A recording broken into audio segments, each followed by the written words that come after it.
Beth. Good evening, everyone.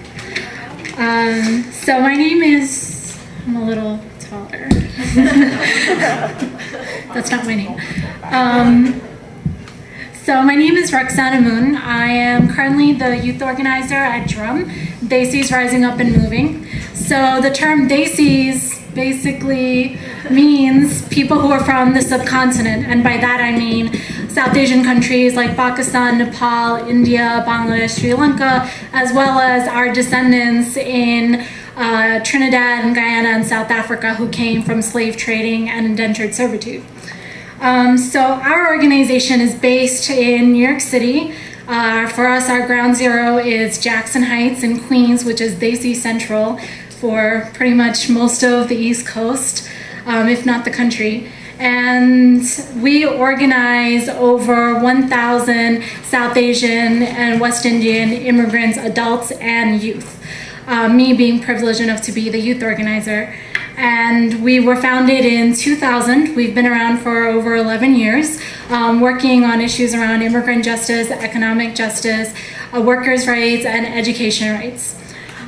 So, there's been a lot of talk about women's oppression, and I think I'm kind of preaching to the crowd on the fact that that's a serious concern. But I just want to highlight some particular stories of our members. So we're a membership-based organizing group. So as in every single person who's on staff at DRUM came in through the door as a member, starting as like somebody who was flyer to, worked through the ranks to become a leader and is now on staff, including myself. And that is every single person aside from our founder, Monami Malik, at DRUM. So I want to highlight some stories of some really fierce, amazing South Asian Muslim immigrant women who have been fighting back since day one, either in their personal lives and through their work at DRUM. Most of our membership is made up of undocumented immigrant South Asian women.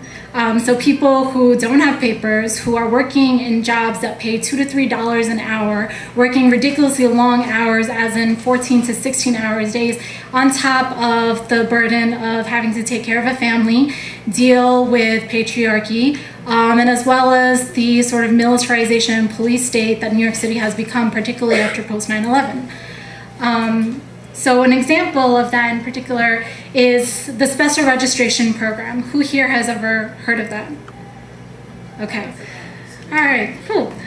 So I guess I'm not preaching to the choir. So special registration was a particular initiative after 9/11, within days after 9/11, that the Department of Homeland Security required young men and boys between the ages of 16 to 54 from 20 different Muslim majority countries, with the exception of North Korea for diversity purposes, to actually come and register their immigration status if they were not a citizen and were green card holders or were on specific student or work visas. And it was under the name of course, like national security, which many things are nowadays. And from that, 13,000 Muslim men and boys were deported, 80,000 were forced to register and monitored. Amongst them were some of my own family members. So you had people, women losing their husbands, sons, uncles, brothers, essentially people who were traditionally the breadwinners, who paid their rent, who had to look after other family members along with their women and comrades, being lost and not knowing where they were, being sent to different detention centers across the country that were 5-7 hours away from these women, many of who were undocumented and faced the danger of constantly being caught at any moment and landing in those same detention centers with their male comrades. So one example of an amazing woman, a Pakistani immigrant woman, a mother of two, who actually exposed what was happening with special registration within our South Asian and Muslim community post 9/11, is a woman named Uzma. She was a DRUM member. She was, undocumented herself, and her husband and her brother were actually picked up. And for weeks, she didn't know where she was, and she was left to pay for rent, pay for expenses, for putting food on the table, look for a job for the first time, and had to like really fend for herself. And through Drum, she was the one who actually went out and spoke to the public and talked about, you know, the US government said that if you register, you will not, no consequences will happen to you. And yet when they did abide by the law, this is what happened. They took my husband and my brother away. And, you know, unfortunately in the end, she ended up being deported along with their family to Pakistan. But it's because of her story, it is because of the fact that she took that power and drive from herself to actually expose it nationally and internationally, that people really understood what the human cost and consequences were from a program like special registration. And it was like, you know, Japanese internment all over again, but with a new shade.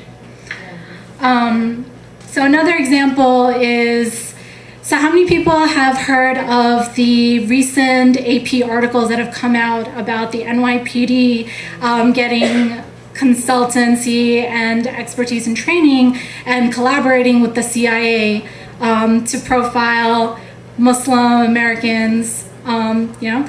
So when that thing came out, many of our members were like, why are we surprised? Why is everybody surprised? We knew this because of the fact that, you know, back in 2004, we had the son of one of our members.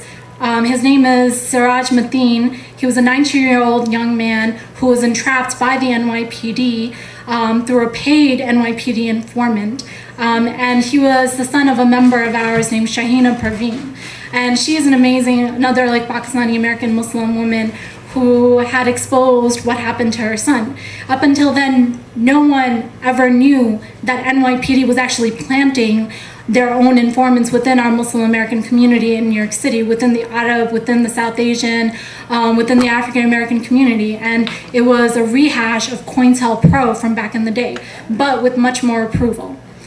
And she had exposed what the story was about, that this young man who, you know, actually was entrapped and instigated and agitated by an elderly Egyptian Muslim man who had criminal charges pending against him, but the NYPD used those things to blackmail him into becoming a paid informant. And he was paid $100,000 to go find somebody who was a potential terrorist. And he went to several different masjids around the city and finally landed in a Muslim bookstore with this young man who was helping support his family. You know, talking about the consequences of what happens to like state violence and militarization to like working class communities of color. This is nothing new. This has happened years and years and decades within the African American and Latino community through COINTELPRO, war on drugs, you name it. You know, this is just an extension and sort of 2.0, whatever, kind of upgrade of it. And this young man was sentenced to 30 years for not doing anything, but simply going along with a supposed plan to bomb Herald Square. And this was all done within days of the Republican National Convention in 2004, which we all know was held in our beautiful city of New York City. And this was used as an excuse for why we needed to have so much money, billions and trillions of dollars dumped into the Department of Homeland Security, to have immigration agents collaborate with local police forces, all in the name of national security at the expense of our working class families and youth from communities of color like us. But that, again, would not have been exposed had not been for someone like Shahina Parveen, a young, well, not young anymore, but relatively so, an amazing, fierce, like Muslim woman who actually came out about this. But coming out and being courageous also comes with consequences. Within the same day that her son was sentenced, immigration agents raided her house, took her and her younger daughter and her husband into detention centers because they were undocumented. At the same time that they were fighting for their son's case in federal court on terrorism charges, they were fighting for their own lives to not be sent back to Pakistan because they were political asylees. And really, the reason why they had taken such an interest in this family, that FBI and immigration had worked together to actually take such an interest in this family and raid them and detain them, was because of the fact that they spoke out and exposed the fact that NYPD had been collaborating with different agents and creating informants into our communities. But it's also the result of many of our drum members, many of who are working class women, who stood outside in front of the jail that they were being held in to demand for the Siraj family to be released. Yourself, 287G, whether it's acknowledged or not by our police departments, does exist, and they do it.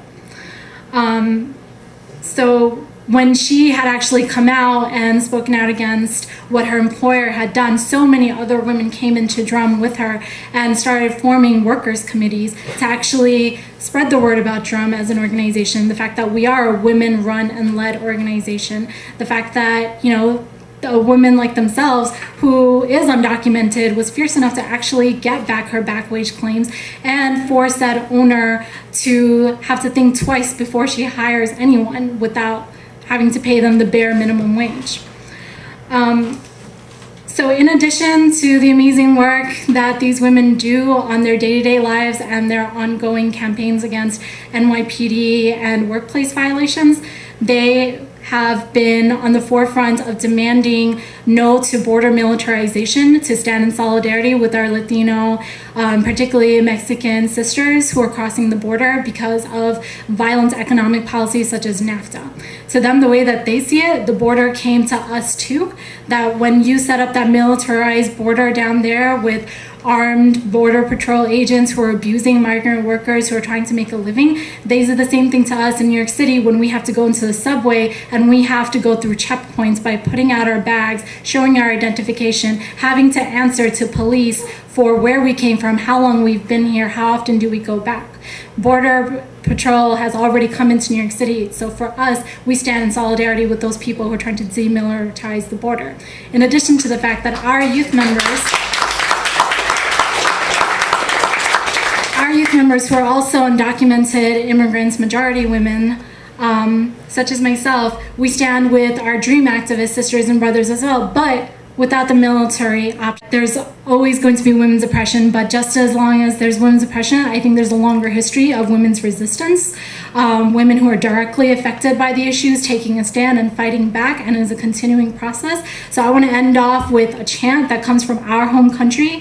It's called Inqilab Zindabad, and it translates into Long Live the Revolution, and it was a coined term to throw out the British colonizers from the subcontinent to gain our independence. So when I say Inqilab, you say Zindabad. Inqilab! Zindabad! Inqilab! Zindabad! Inqilab!